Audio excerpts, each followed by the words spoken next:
বড় দলের সামনে এখন আমরা দাঁড়িয়ে গিয়েছি। একটি দল গিয়েছে, আর একটি বড় দল আমাদেরকে ধরার জন্য অপেক্ষায় আছে।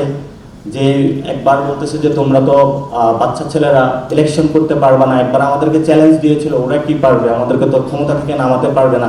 মানে হাজার ধরনের কিন্তু চ্যালেঞ্জের মধ্যে দিয়ে আমরাও যাচ্ছি।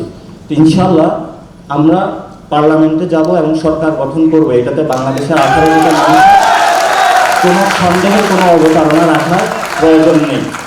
আমরা যখন এই সরকারের সামনে দাঁড়িয়েছিলাম, ছোট্ট একটা উদাহরণ বলি, আমরা তখন সরকারকে বলেছিলাম যে আমরা বাংলা মোটর যাব, তারা কর্ণপাত করে নাই। আমরা বলেছিলাম যে আমরা ফার্মগেট যাব, তারা বলতেছে না। এবং পরবর্তী বলছিলাম যে আমরা গণভবন যাব, তারপরেও তারা কর্ণপাত করে নাই।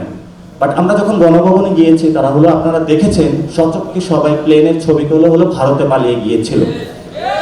ভবিষ্যতেও আমরা বলেছিলাম বাংলাদেশে একটা বুলেটের রেভলিউশন হয়েছে, আগামীতে হলো ব্যালটের রেভলিউশন হবে।